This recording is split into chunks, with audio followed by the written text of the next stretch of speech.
Mhm. Hello, we're live. Yeah. Hi there, it's Liz Montigny with Work It Out Wednesday. It's been a little over a month or so since I popped on live with you all, and now we're going to be doing it with a friend, just to share share some fresh perspectives on this thing we call life. So I have my friend Mayra Cordero here. We met in the Catholic Women in Business group. If you are a Catholic woman in business, you should probably get into that group because I've been Yes. meeting some awesome people. And so Mayra is one of them. So hello, thanks for coming on today. I really appreciate it. Thank you so much Um, for the invitation. I'm happy to be here. yes, exactly. So when I was talking with Mayra, I was just really interested, not only in her background, she has covered this amazing, successful recycling program at her community college. She started it from scratch. And then she brought that into workshops. And she is an environmental scientist, an inspirational speaker, a coach, a wife, and a mom. And I just love that she is all those things because, ladies, we can be all those things, and that's okay. Um, and so you have moved quite a bit. You have lived in different countries. And so I would assume that you would know a lot about our topic today, which is decluttering, not only our space and making that work well, both for health wise and just, in being in our environment and having that look good for us, but also decluttering our mind. So I would imagine living in all those places, moving all that time, that you would know something about what's essential and what isn't and what keeps you going. So tell me, what do the happy R's stand for? We stand up for sustainability and happiness to be just simple to enjoy. Because, I mean, at the end of the day, we want to enjoy our life, right? And we are called, not only we want to, we are called to do it, which is a Yes, really important part of it as well. that's such a good. And yes, and the happy hours, I mean, there's so many happy hours out there, but the ones that has helped me the most, first of all, is recharge. I didn't notice until I became a mom the importance of recharging. Like I thought I can serve everybody and everyone, and I don't need to serve me because I'm serving them. And then I got it. It's like, okay, now I get it. Not until I was depleted and everything, and I was ready to, like, I'm reading a book that I love it because they say when they kick you out of the horse, right? When they literally kick you out of the horse, and you get this illumination about what am I doing with my life. So they kick me out of the horse, and I noticed, like, okay, I need to take time for me to recharge. Yes. And then the next R, for me, I was thinking about, at the beginning, it was about rethink our ways. But you know what? I rethink it a little bit more, went a step further because it's redefining. Because we have those definitions made in our heads, whether we're conscious or not about it, right? So redefine those concepts about us. And one of the concepts that I want to touch, because I think that's cleaning right now our minds, I'm reading this book, The Biggest Lie in History of Christianity. I don't know if you have heard about it, right? I have not read this book, so tell me more. What is the biggest lie in Christianity? Is that I'm gonna give it all, but you need to read it. It's that we don't believe ourselves that we can be holy, that we can, the holiness that we're called to be. We think like, oh, that's for grandmas or for people in the past, but not for us. So let's redefine that. Why is it not for us? Because what happens is that we are so occupied, we're so busy that we think that that's not our thing. But it is. And the simple way, because I love the way you say it, like simple steps to grow, simple steps to have a joy in your life. Yeah. The simple step that he's talking about in this book is just, no, these saints didn't have a holy life. They had holy moments. So can you allow yourself to have a holy moment? Just a moment. And what's a holy moment? Just this moment with God, just you and him, just listening to what he wants for you to do. I know it's hard. I know, like in my case this morning, I'm always about, let's come and put this in reality, right? Simple and real. Well, this morning I was so excited about our meeting today that I thought, okay, I have to run, get my son to daycare, and then come back ready. But one of my goals is to actually stop back after I drop him, stop in church and stay there with Jesus a little bit. Nice. And I've been doing that, and I've been feeling very good. But as soon as something changed in my schedule, I was like, okay, no, God, I don't have time for you. I need to be there with Liz. Not that it's not, you're not more important, right? But it's just like, and then I thought, okay, stop, because that's the part of redefining. Stop. And why can I just give half an hour, 20 minutes, or whatever time I have available, right? Right. Mm-hmm. Why are we such a hurry all the time? Mm-hmm. So when I stop, because what I'm doing is I'm literally taking this book and reading it right there with Jesus. Yeah. And then I read this and I was like, oh, this is what you want me to talk today. Mm-hmm. So that part of holiness, that holy moment. Yes. I challenge you to take that holy moment, whoever is listening right now, to take that holy moment. It just has to be like 1-2 minutes, whatever time you have. Yeah. And God will allow, it's the grace of God that will help you to see things through different lens. Yeah. And I love that, because what you're saying is you don't have to put this overwhelming label on it of I need to be in prayer for an hour or whatever. And you're not even going to have that realization if you are cluttered with all the things of this world. Like you said, all the quote unquote busy. We're always so busy. And also, oh, I got to do this at home and do that at home. And if you just stop in the moment that you're in and just give it an intentional few minutes, that's going to make all the difference. So I love that point. So did you give us the third one? Hey, Claire, thanks for the Claires. So what's the third one? I think you were kind of getting into it a little bit. So tell me that third R. Yeah. The third one is reprogram our minds, right? Make that mind work for you. Because, okay, now I'm making the definition. I redefine that I want to spend time with God. And I want to clean my house. And I love the post that you put, like you said, if I only had time to be in my house, I will clean my house. Right. And then now we have we have the time, and kind of we are stuck in our houses, and that doesn't mean that we're doing it, right? Right. Because there's a space between knowing what you have to do and actually doing it. Mm-hmm. There's a space that we all fall into right in the middle. So how can we make, in my easy step, I love, if you haven't heard about Mel Robbins, how she explained the 5-second rule, right? Mm-hmm. Just 5, 4, 3, 2, 1.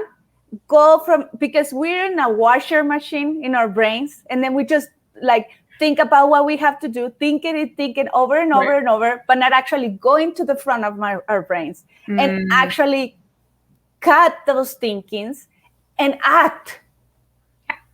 So something simple, look her up, Mel Robbins, but mainly it's just count 5, 4, 3, 2, 1, and move. Yeah. And move. Exactly. I mean, do something. If you want to know more, I would love to get in touch with all of you. But it's making those like move, actually using your body for you to make it work for you, to reprogram your brain. We just have to cut those old habits right there on the spot, not overthinking it, right? So that will be reprogram. For example, in my case, I applied the reprogram. I was overthinking, like, I have to do this, I have to do this. I just stopped and literally drove to the church. Right. So I probably could just be there 5 minutes, but I already did it, right? Exactly. Like you're saying, you're stopping and you're doing it now. You're taking the action now, because that's the only way anything's going to change, right? Right. Nothing changes if nothing changes, as and it's to be. So, right. So and for those who are listening today, and I know there's going to be a ton of people catching the replay too. So if you want to have that better organized home, it's not so much about what's going on in your home. It's more about what's going on in your mind, right? I mean, the clutter and the consumption, it's usually because we're not being intentional or clear about the life we want to build. So tell us your top tip for recharging instead of buying more stuff. Like you said, you realized as a mom you needed to recharge. What's a great tip that other moms who are listening can use, or anyone else? You know, something that brings me whenever I'm shopping, which I don't do a lot, but when I go shop, I think there's this phrase that I love that says, people buy things they don't need with money they don't have to impress people they don't like. Ah, I love that. So when I'm there, I'm like, okay, being conscious, being in the moment. I think that would be my greatest advice. Like, I know as moms, we're like always like in a hurry, right? Just pick up this, pick up this, pick up this. But no, not truly. And you do have the time. I guess that will be my biggest. You do have the time. You have to make it, but you do have it. Yeah. It's just a matter of fact of realizing that I do have the time. No, I know there are kids. I know sometimes the kids will be next to you like, come on, mom, right? But it's another topic that maybe we can talk later. But you do have, I mean, you can set up those limits and say, okay, I need this time to go buy this or to do this. Right? We don't allow ourselves sometimes to make that time for us to recharge, for us, the decisions that we do when we buy things, because they go beyond of what we need. It's like, okay, you have it in your house, and something very simple in your house to do right now is going to the closet and get just one item. And I would love to see, just get one item that you haven't worn in the last years. I bet you have something there that you haven't worn in the last year. Yeah. You cannot blame the pandemic, right? It's something that you haven't worn in years. And I love it the way that I see it now. Yes, I moved 10 houses in the last 4 years, right? And that has helped me to let go, not be afraid of letting go. But the most important thing is I'm a growing project of God. I'm always growing. And I'm not the same person as 5 years ago or as yesterday, hopefully. Yeah. So some of those clothes do not represent who I am right now. So what are those clothes that are not representing you that you can let go and take it? Obviously, I'm not saying throw it in the trash because I'm a big sustainability person, but you can go to Goodwill and donate it, or you can sell it, or you can just give it to someone that truly can love and bring that joy in themselves.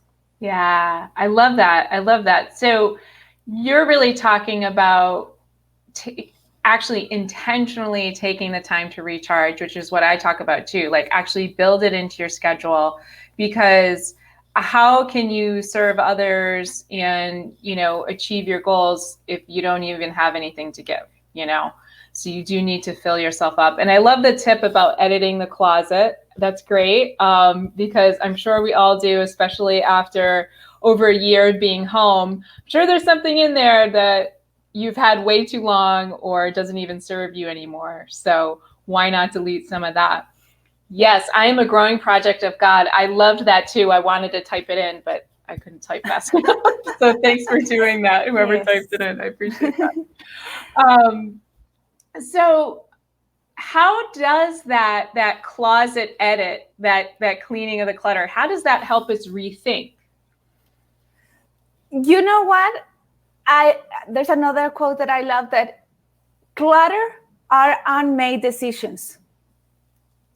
So clutter in our house are decisions that we haven't taken the time to do them, right? So when you want to make life decisions that truly impact in your life, if you have all this clutter, it's not going to let you make those decisions, because you're already going to be feeling overwhelmed. You're already going to be feeling like, I have too much in my plate. How can I make another thing? Yeah. And the more that you start letting go things, the more that you're going to have that space, that clarity in your mind for decisions that you do need and want to take. I love that. I love that. It's unmade decisions, because whenever any of us have cleaned out a closet or cleaned out the garage or cleaned out the basement, don't we feel better? Yes. You know, we feel better for a few reasons, right? We feel better because we took action and we saw the results, this beautiful clear space, but also it also unclogs our mind and clears things up. And we made a decision, took action, saw results. That's awesome. So I love that. It's unmade decisions. That's great. And just to be aware that, I mean, you don't have to clean out your house in one day. And be honest with you, be honest with your journey where you are right now. Because sometimes, even myself, like one of my friends was saying, okay, you live in 10 houses. That means that your house is completely out of clutter. And no, it's not. I mean, I have kids to begin with, right? Yeah. I have a beautiful boy. But on top of that, we are a growing project, right? For God. So, so there's always things, okay, this is not useful for me, not anymore. This is not valuable for me anymore.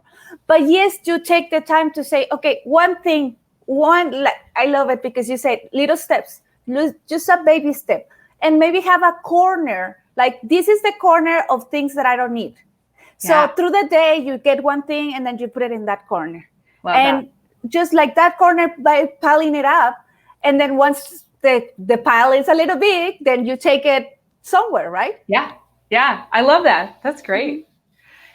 And I heard another great tip too. You know, before you leave the room, take a look around. Is there something in it that you never use or don't need? And take that out right away when you're there before you leave. So I love that. That's great.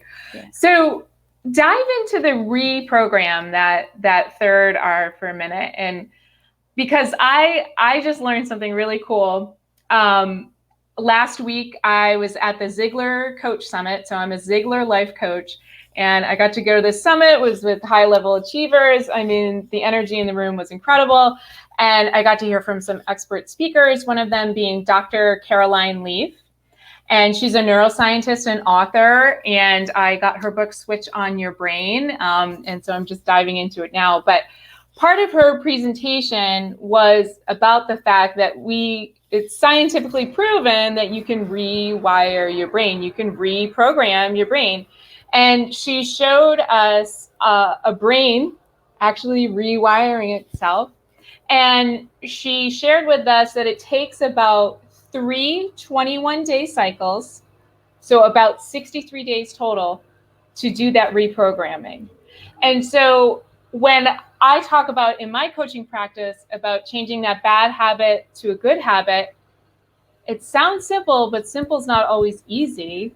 Exactly. And so you have to start. And if you know that it's going to take you 63 days, why not start now, first of all? Right. Second of all, give yourself some grace and know that it does take a certain amount of time. You know, these big things don't happen overnight. And even the little things don't happen overnight. So I loved that. So tell me what your number one tip is on that reprogram piece. You know what? Very fast, I wanted to touch on that because sometimes the lives that we live in right now is been taking us how many years? How old are you, right? Right. And then we want to transform our life from one day to another. Like, I'm a new person, I'm a new human being, and I'm doing it again, right? And yes, every day is a new opportunity for you to become better. Yeah. That doesn't mean that you're going to transform the whole thing in one day. Exactly. I mean, you get out of the horse, you get back again, but you start little by little. You don't get back and just run away, right? Yeah. So for me, the reprogram part has done a lot with being that conscious about being forgiving with myself. That forgiveness that sometimes for me, it was so hard to believe that God will forgive me for what I did or for the person that I was. And I was just like, how would he forgive me, right? And then obviously growing into my faith and everything was like, well, yeah, what I need to do, like he forgives me, what I need to do is forgive myself. So forgiving myself, how can you reprogram? How did I reprogram my brain to forgive myself? Well, that what you just said for me has been life changing. Getting in touch with the right people, with the right content, with the right mindset. Yeah. I mean, the more that I get in contact with you, with lovely people that are so close to God, so close to themselves, like I even get chills because proximity is power. That's what Tony Robbins says, right? Proximity is power. And it is because, I mean, then you're not in your washer at this level. You start seeing other washers that are at a higher level. And you're like, oh, okay, I can go there, right? Yeah. So for me, that's the biggest part of reprogram, like having that coach, having that person that is going to help you to see beyond what you can see right now.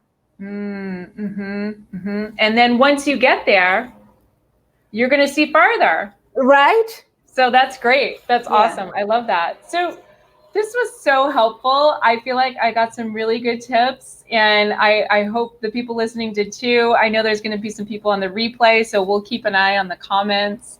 And so thank you again for joining me. And Mayra, tell me, how do people find you? Do you have like upcoming workshops? I know I tagged your business page here. Tell us all about you.